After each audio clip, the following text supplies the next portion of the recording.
Hey guys, this is Sarita. Welcome to our channel Bioplist. So आज का हमारा topic है रेस्पिरेटरी क्वेश्चन। ये एक टॉपिक है रेस्पिरेशन का, प्लांट फिजियोलॉजी का, राइट।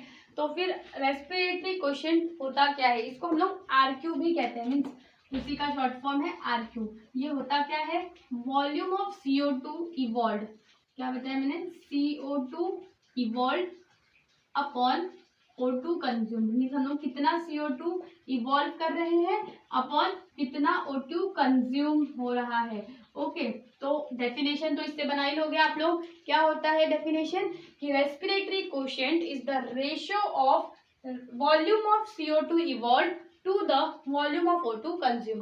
ठीक है, ये होता है रेस्पिरेटरी क्वेश्चन। अब कुछ सबस्ट्रेट्स को यूज करने पे उनका आरक्यू लेवल कितना होता है वो देखते हैं। कौन कौन से सबस्ट्रेट्स यूज करेंगे हम लोग। पहला हो सकता है कार्बोहाइड्रेट्स का आरक्यू कितना होगा वो देखते हैं हम लोग। फिर प्रोटीन्स का आरक्यू कितना होगा वो देखते हैं हम लोग। फिर फैट्स का आरक्यू, फैट्स के लिए। और क्या हो सकता है, ऑर्गेनिक एसिड्स के लिए कितना होगा, ऑर्गेनिक एसिड्स के लिए कितना होगा।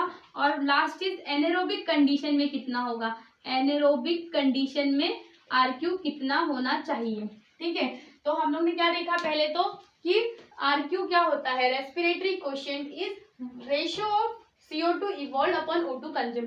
ऐसे याद नहीं रहता ना जल्दी कि O2 ऊपर रहेगा CO2 नीचे रहेगा, तो ऐसे याद रखना, देने वाला हमेशा ऊपर रहता है, तो हम देते क्या CO2, राइट। तो CO2 evolve upon O2 consume.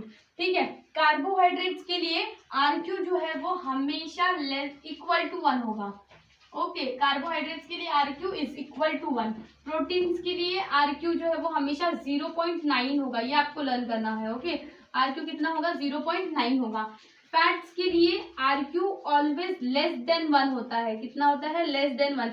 इसका एक एग्जाम्पल याद रखना, एग्जाम्पल है ट्रिपालमीटिन, ये एनसीईआरटी में है और पूछा जा सकता है इसलिए। ट्रिपालमीटिन ये फैट्स है जिसका आरक्यू है 0.7, इसका आरक्यू कितना है 0.7, 0.7 इज लेस देन 1, तो इसलिए आ गया। ठीक है, ऑर्गेनिक एसिड का ना हमेशा मोर देन 1 होता है, RQ of organic acid is always more than 1।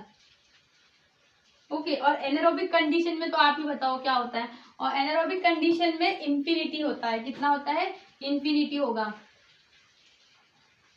RQ is equal to infinity. क्यों इंफिनिटी होगा, क्योंकि एनारोबिक कंडीशन में ऑक्सीजन निकल ही नहीं रहा है, राइट। तो फिर O2 हम लोग एनारोबिक कंडीशन में O2 का यूज होता है क्या, नहीं, तो O2 कंज्यूम्ड ही नहीं हो रहा, मतलब ये 0 होगा और anything upon 0 is equal to infinity, तो इसलिए एनारोबिक कंडीशन में क्या हो जाएगा, ये इंफिनिटी पे चला जाएगा, राइट। और एक नोट याद रखना, क्या है नोट, मतलब पहले तो इतना याद हो गया आप लोगों को, क्या बताया मैंने, रेस्पिरेटरी क्वेश्चन क्या होता है, वॉल्यूम ऑफ CO2 इवॉल्व, कितना CO2 इवॉल्व किया हम लोग ने निकाला अपॉन कितना CO2 को कंज्यूम किया, राइट।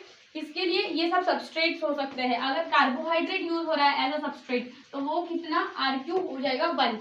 प्रोटीन्स यूज हो रहा है तो 0.9, फैट्स यूज होगा तो हमेशा लेस देन 1। एग्जांपल है ट्रिपालमीटिन जिसका होता है 0.7, 0.7 भी लेस देन 1 है, राइट। ऑर्गेनिक एसिड के लिए ग्रेटर देन 1 और एनारोबिक कंडीशन में इंफिनिटी होता है। ठीक है, नोट क्या है कि लिविंग ऑर्गेनिज्म में, मतलब हम जैसे ऑर्गेनिज्म में आरक्यू हमेशा ग्रेटर देन 1 होता है, मतलब मोर देन 1 होता है, मतलब मोस्टली ग्रेटर देन 1 होता है। क्यों, लेस भी हो सकता है बट मोस्टली ग्रेटर देन 1 होता है, क्योंकि हमारे बॉडी में फैट्स और प्रोटीन्स जल्दी यूटिलाइज नहीं होते हैं, कार्बोहाइड्रेट्स यूटिलाइज होते हैं। जब हम लोग फास्टिंग पे होते हैं बहुत दिन तक, तब क्या होता है, तब पहले कार्बोहाइड्रेट्स यूज हो गया, खत्म हो गया, फिर क्या यूज होता है, फैट्स यूज होता है, और लास्टली प्रोटीन्स यूज होता है, क्या, ठीक है। तो इस वजह से ये जनरली यूटिलाइज नहीं होते हैं, तो क्या यूज होगा, या तो आरक्यू 1 हो जाएगा या तो ग्रेटर देन 1 हो जाएगा, ऑर्गेनिक एसिड यूज होगा। तो in living organisms RQ is generally greater than 1 होता है, कितना होता है, ग्रेटर देन 1 होता है। Okay, so this was all about respiratory question.